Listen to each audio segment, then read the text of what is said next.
Mapping Home was a collaboration between the Corinne organization of San Diego and UCSD's education department. The idea was to get communities together to learn from each other, to connect and talk about ideas, notions of home, create an intergenerational exchange and cultural preservation in the refugee communities that we were working with.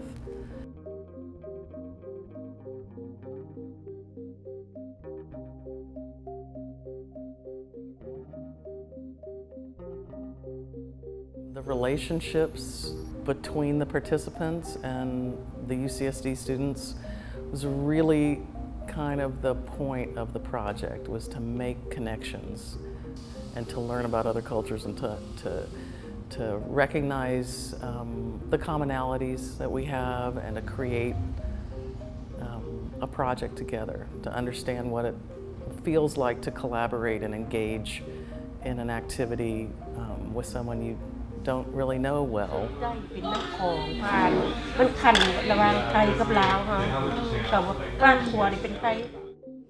From one of the refugees I've been talking to, her name's Lily. Well, home to her is basically where her family is, because she is a refugee from Laos that stayed in the Thai camps for a few months, and all her families basically came to the US, so she can't really consider that Laos is her home. It used to be her home, but her home is now in the US. I think pretty much in my life, I didn't have any place to say like sustainable to live or call it home. Since I was born and before I moved here, so there's no place I can call this my home or this my place to stay forever. It's just only temporary. What we really learned through this is we carry our homes with us.